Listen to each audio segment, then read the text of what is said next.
به نام خداوند مهربان، هموطنان و بینندگان گرامی، به برنامه ما 22 گپ خوش آمدید. حالا میریم به دنبال اخبار و حوادث امروز که بر سر ملت تاجیک آمده است، چی در وطن و چی در خارج از کشور. وزیر تندرستی تاجیکستان در نشست خبری یکی از ژورنالیستان سفینه با اون سوال میکند، با غضب طرف اون خطاب میکند، میگوید که شما به پول هیچ کاری انجام نمیدید و همیشه شما دخترکان فقط بر خاطر پول رکلام کردن خود پول میدهند و نادانسته وزارت تندرستی را مورد انتقاد قرار میدهند. واقعا هم نگاه کنیم، ژورنالیستی تاجیک بگذار این مستقل که رسانه‌های مستقل درست است، ولی حتی همون رسانه‌های دولتی آیا حقوق اون ژورنالیست‌ها حفظ می شود؟ برعکس اون بیچاره اونا هم مشکل دارد و اون نصرت الله سلیم زاده این وزیر تندرستی باید این رو هم درک کند که یکی از کاربران و اون گفته است که وزیر محترم در کامنت در زیر این خبر گفته است که وزیر محترم و مهربان یک بار بر روی خط نهادهای فسادزده در اگنتی ضد کروپسیا نظر میکردید خوب میشد. یک بار شما وقتی که ما را، یعنی این ژورنالیست میگوید وقتی ما را شما تهمت میکنید، یک بار همون ساحه خود را ببینید که در واقعا در نهادهای دولتی بلندترین جای، یعنی از همه رشوه‌خوارترین نهادی بهداشت است متاسفانه، و بعد اون باید وزارت معارف، یک دو نهاد بخشی مهمی که با مردم همیشه سر و کار دارد. مردم در از این فساد زدگی این دو نهاد واقعا اذیت‌های زیادی میکشند. مسئله دیگر هم هست، اینجا انتقاد کرده است که شما به خاطر پول کسانی را تبلیغ میکنید، رکلام میکنید که اصلا اونها دکتر نیستن، این باید شما اینا چیز کنید، اونها بیسواد هستند. این واقعا این گپا را گفته است در اینجا وزیر محترم. فکر نکرده است که این باز به خودش برمیگردد. دکتری بیسواد در ساحه تندرستی چی جایگاه دارد؟ پس این مشکل شماست که دکتران بیسواد تربیت کردید. دوباره این را هم باید مثلا درست نگاه کنند و اون بیسواد به چه خاطر اونجا پیدا شده است. باز هم یا با رشوه است یا با معلوم است دیگر. واقعا من همیشه وقتی که در دهه‌مون وقتی که یک نفر کسل می شود، همون مردم می روند به سوی دنبال همون طبابت‌های مردمی که هست سنتی و دیگر. من همیشه می گفتم که این کار خوب نیست، ما باید هر چیزی شد باید به دکتر مراجعت کنیم، دکتر باید همین. بعد مردم گفتن که باش، کمتر در تاجیکستان باش، برو یک بار شما ببینید بعد میگویید. وقتی که چی مشکلی شد رفتم این دکتر یک انمه قدر لیستی کلان رو نوشت، ای دارو او دارو، برای نمیدونم یک کسلی خورده بود، باز مرا میگه که این رو رفته از فلان اپتیکا بخر، داروخانه بره بخر. پس گفتم که این مردم بیچاره. پس وقتی که شما این فساد زدگی در بخش شما هست، مردم میروند به اون طرف به توبت‌های سنتی، یا حدی اقل مردم دیگر نه اونش میروند نه اینش. در حالی که در دنیای حاضره باید واقعا همه چیز باید به مردم به بیمارخانه ها مراجعت شود. یعنی اینه که فعلا میگویند که فلان مولای طبیب و جادوگر اینا را خپیدم، یکی از سبب‌های اصلی که مردم مراجعت به اون مولاها و به اون جادوگر یا که طبیب ها میکنن این است که وزارت تندرستی اون وظیفه‌ای که باید انجام میده انجام نمیدهد. پس نباید بیچاره تنها شیخ تیمور رو یا فلان مولای بیچاره را تنقید کرد. این وزارت رو هم باید دید که در این مسئله، در این بحران، در این قضیه قضیه دیگر هم هست. وقتی که یک دکتر از شیخ تیمور هیچ فرقی نداشته باشد، و چی فرقی میماند بین شیخ تیمور و بین یک دکتر؟ وقتی می رود نزد دکتر و دکتر برای او داروهایی را می نویسد که اصلا هیچ فایده نمی کند، یا با گفتی خودی وزیر یک دکتری بیسواد در اونجا نشسته است نمیدوند که بگیم که اون مزاج خودش چی جواب بدهد. خب این هم تاثیر دارد.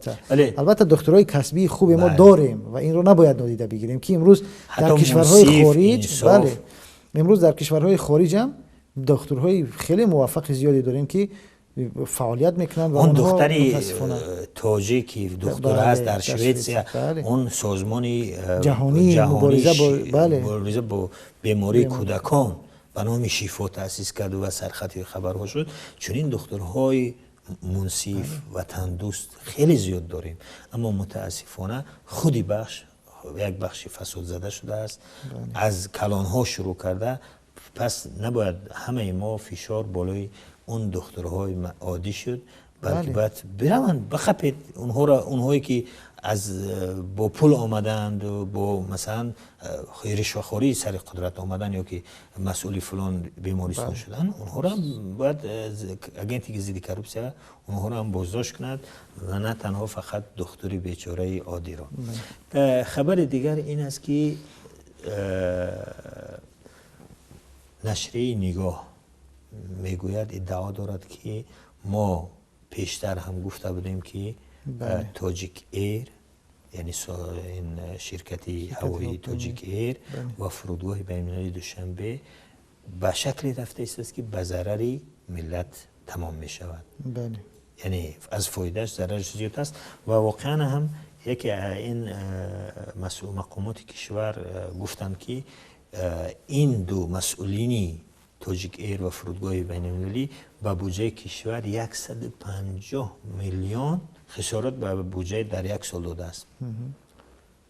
این اگنتی ضد کروپسیا کجا شد که رفته این مسئولینی که سبب چنین زیان به بودجه شدن یک بار نمیپرسد، یا که تنها مراجعت کرده شود بعد اون از پی اینها می شود. واقعا ببینید شما اصلا تاجیک ایر این رقابت داخلی چیز است آخر. شما این رو که میدونید که سامان ایر مال یک گروه خاص است، اون باید همه رو فرو برد.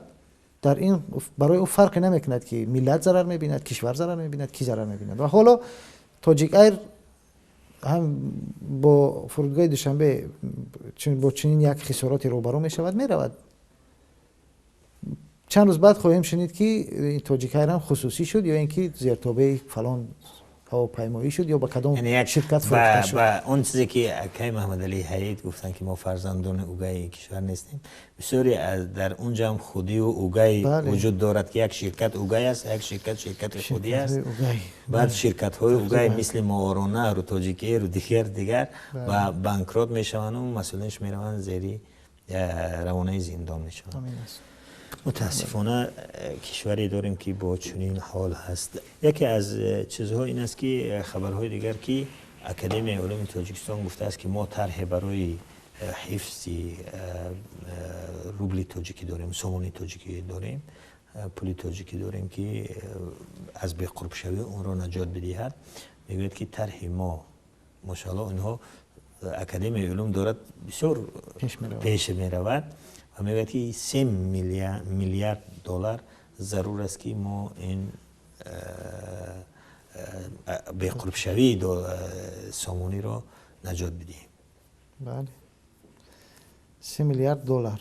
3 میلیارد دلار همون 3 میلیاردی که مهاجرین باید وارد میکردن به تاجیکستان و به خاطر بحران ها و اینا نتوانستن وارد کنند. خب 3 میلیارد رو از کجا پیدا میکنن؟ این هم خودش جای سوال است. بله، یک سوالی که من در ذهن من اومد، من میخوام به شما بدیم. مسئولین همیشه میخواستن که یعنی پولی که مهاجرین، یعنی چند سالهای پیش میگفتن که پولی که مهاجرین میفرستد خیلی نوچیز نمایش میدادن، میگفتن که خیلی نوچیز است، ولی وقتی که این بحران آمد ثابت شد که برعکس تکیهگاه اصلی اقتصاد تاجیکستان اون پول مهاجرین است. بله. چرا اینقدر پول مهاجرین را ناچیز حساب میکردن؟ ببینید میخواستن وابستگیشون به مهاجرت به پول مهاجرین بپوشانن و یعنی اثبات کنن که میخواستن اثبات کنن که ما کار کرده ایستادیم، کاری هست، یک استحصالاتی هست. با اون که همیشه در همه جا میخوندیم که در فلان جا کارخانه باز شد و همیشه میبینیم که یک کارخانه باز میشود. بله. و دیگر به یک چیزی طبیعی تبدیل شده بود تقریبا. اینکه در همیشه در اخبارها ما باز شدن کارخانه و فابریکه و نمیدونم یا جایی رو میدیدیم از طرف پرزیدنت. بله. ولی بعدش نمیدونم یکی از دوستانم واقعا هم شوخی میکرد میگفت که او اینقدر کارخانه‌ای که پرزیدنت باز کرد اگر اینها همش کار میکردن تو حاضر ما باید کشور افغانستان و ازبکستان رو هم با کار تامین میکردیم. پس چرا ما حاضر مردم خودمون هم جای کار دادن نمیتونیم؟ و واقعا اینجا این سوال دارد و من حیرانم که چرا باری نمیپرسن. اون شرکت ها و اون فابریک هایی که میکشن و بسیار کس میگه که بعد چند مدت اونها از کار نمونن. بله همین است. و یعنی به هر حال این پول مهاجرینی که مثلا میفرستن خیلی در اقتصادی تاجیکستان نه اینکه مهم بلکه اهم بود. اساسی پولی تکیهگاه و عمودی اقتصاد تاجیکستان اون پلیون است. ولی متاسفانه مقاماتی محترم ما چی میگن؟ میگن که ما تاجیکستان رو فلان بسیار به جهانیان معرفی کرد، ما کشوری پیشرفته دموکراتی هستیم، ولی اون سازمان های بین المللی میگویند که اقتصاد تاجیکستان به دو چیز تکیه دارد، یکی پول مهاجرین و دیگر قاچاق غیر قانونی مواد مخدر. متاسفانه امام خطیبان راههای شناخت افراطگرایان را می‌آموزند. کمیته دینی تاجیکستان بعضی آموزش ها برای امام خطیبان راه اندازی کرده است که بر اساس اون باید اونها راههای رفتن جوانان به اون گروه های افراطی و سوریه و عراق را می‌آموزند. واقعا ما هم خیلی خوشحال میشیم که امام خطیبان واقعا راههای واقعی همین مسئله رو بیاموزند و بدانند که رفتن جوانان به سوریه یا که گرایش جوانان به فکرهای افراطی و این در یگان چیز دیگر نیست، در محدود شدن آزادی هاشون است، در سرکوبگری های حکومت است و در این است که نمیتونن به همون عادی ترین خواسته هایی که دینشون از اون دارد عمل کنن. وقتی که یک کودک با یک شوقی میخواهد به مسجد برود و او را باز میدارند و او را به خاطر این تأخیر میکنند، طبیعی است که اون در فکرش دیگر با این حکومت و با این چیزها یک دیدی نیک پیدا نمیکنند. حتی اگر بخواهی هم که اون را تغییر بدی خیلی مشکل میشود.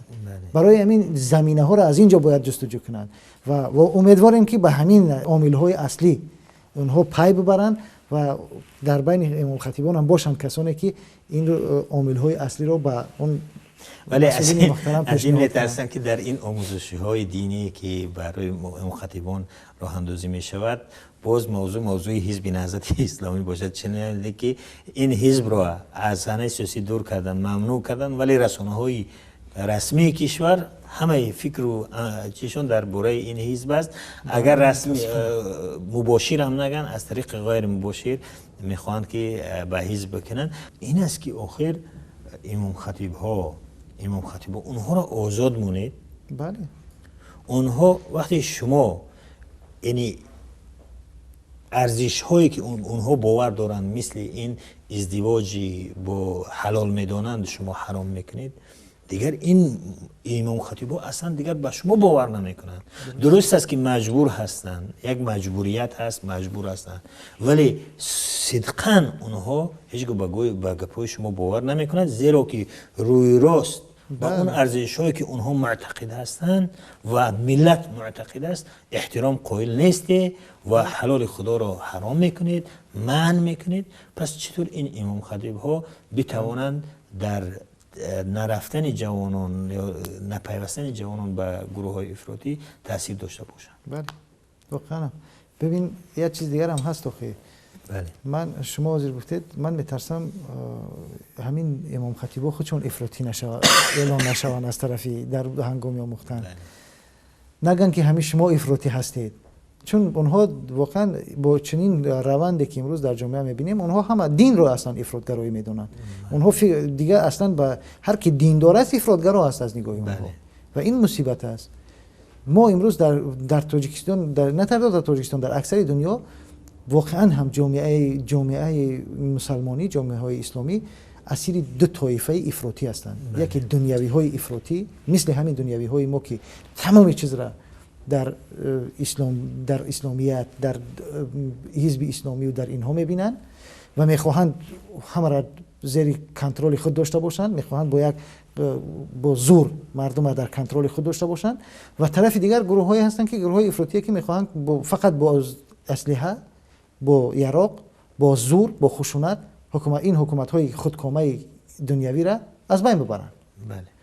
اسیر این گروه شده کی قربان شده این در این بعد معتدل ها، مردم عادی، مردم بیچاره، اونهایی که واقعا هم دلشون به ملت میسوزد، به وطن میسوزد و اونها معتدل های دینی و معتدل های دنیوی. بله اون معتدل هایی که واقعا در حکومت چقدر انسان هایی هستند که مخالف چنین اقدام های حکومت هستند. درست است. همون گونه که ما مخالف این اقدام ها هستیم، مخالف اقدام های افراطگرایی های دینی و دنیوی هستیم، در حکومت هم هستن گروه هایی که مخالف اقدام های همین دنیوی های خودشون هستند. ولی متاسفانه یک گروه مخصوصی که امروز سیاست های تاجیکستان رو معین میکند در فکر این چیزها نیست، از عواقب این چیزها اصلا با خبر نیست. هر کاری یا با خبر هست قصداً میکند، ولی به هر حال کشور رو به ناآرامی میبرد، کشور رو به مشکلاتی زیاد میبرد. همونی که مردم بیچاره، کارشناسان بیچاره هزار بار میگفتن که شما به قرب شوی راه پیش راهی به قرب شوی پول ملی را با زور نمیتونید، با بستن صرافا نمیتونید، مجبور هستین که این واقعیت را قبول بکنید. ولی چیکار کردن؟ اینقدر هزارها صرافی بیچاره که با صد از پول پیدا کردن، اونها را جریمه کردن، اونها را بستن، بیزنس اونها را خراب کردن و در برابرش خودشان هم مجبور شدن که این پول برن بالا. بله. و دیگر همین چیز است. وقتی که شما درباره حجاب، درباره ازدواج، درباره زندگی شخصی و ارزش‌های دینی مردم را احترام نکردید، مردم چیکار باید بکنند؟ یکی از آخرین خبری که هست این است که در تاجیکستان تشخیص DNK یعنی آغاز شده است، یعنی آغاز با کار کرده است. یکی از تشخیصگاهی DNK در تاجیکستان آغاز با کار کرده است و میگوید که ما خیلی شفاف هستیم. یعنی این تشخیص DNK اونه که پدری یک نفر رو تشخیص میدهد که واقعا پدر فلان کودک او است یا دیگر است. ولی از این که نبود، حکومتداران ما در مسئله اون تاجری موفق بازداشت شده که زید سعیدوف در این مسئله برده بودن این چیزها رو به روسیه و از اونجا آورده بودن که علیه زید سعیدوف تمام شد. ولی مدافعانی و وکیلان مدافع زید سعیدوف ثابت کردن و چالش کشیدن که این چیزایی که شما از اون روسیه آوردید دروغ است، فریب است. پس وقتی که شما میبرید در یک کشور در روسیه این کارو میکنید، در تاجیکستان که همه چیز گفته که به اجازت شما نمیشود، ما چطور مردم به شفافیت این باور کند؟ این مربوط به چهره های مخالف است. ولی اون مردم عادی، حتی در مسئله مردم عادی که با سیاست کار ندارد، ولی اونها هم دیگر شفافیت میگوید که کسی پول زیاد داد، یعنی حلنامه به فایده اون حل خواهد شد. پس واقعا به مصداقیتی انسان وقتی که مصداقیت خود را، وقتی اعتبار خود را، اعتماد خود را در نزد ملت از دست میدهد، دیگر هر روز فریاد میزند که ما شفاف هستیم، ما این هستیم، ولی ملت میداند که اینها واقعیت ندارد. شفافیت وقتی که در حق زید سعیدوف بیچاره برد دروغ آوردید، کی در یک چیزی که همه چیز با دست شما میشود کی باور میکنند؟ یا اینکه اون خبری هم که خوندیم که میگفت پیشتر ما چیزی دنغره 4000 سالگی دنغره دروغ است. یا اینکه در خبر دیگری هم خوندیم که میگفت درباره چیز بود، یادم رفت، میگفت که پرزیدنت رد کرده است که پیشوای ملت ضد قانون است. بله. یعنی دوباره به این چیزا رفتن. یعنی ببین اینها همش مثل چی است؟ مثل همون که یک نفر روز کی بود نشستیم، یک نفر نقل میکرد که وقتی که در یک طلبه در یک صنف ژورنال معلم رو میدزدن، یک کدام یکی از طلبه ها میدزدن و پنهان میکنند. بعد همه معلم همه رو میخیزوند، راست میموند، میگه که تا ژورنال پیدا نشود هیچ کس از اینجا بیرون نمیرود، درسی دیگر هم نیست. همین خیر خلاصه همین خیر میستند. بعد میگه که همه همینجا میموند، همه استادان همین. میگه خوب بگید کی گرفته است، کی گرفته است؟ میگه یک طلبه از اون طرف که همون گرفته است میگه که معلم من نگرفتم. و همه میروند، معلم همه را جواب میدهد، میگه که بیا اینجا کن. اونم میشینند، میگه که خوب بیار ژورنال بتی. یعنی که اونی که واقعا هم یه چیزی دارد میگه مالی من نگرفتم. اونی که میدوند که مردم به شفافیتش اعتماد ندارند و مصداقیت اون زود اعلام میکند که ما شفاف. اونی که شفاف نیست میگه من شفافم. اونی که مخالف قانون است میگه نیستم. یعنی این چیزها دیگه چیزی معمولی شده است. بینندگان گرامی و برادران و خواهران عزیز، این بود برنامه بازچگپ، مرور به حوادث و اخبار امروزی ملت تاجیک چی در وطن و چی در خارج از کشور. و تا بازدیدی آینده، خدا حافظ و مددگار شما باشد.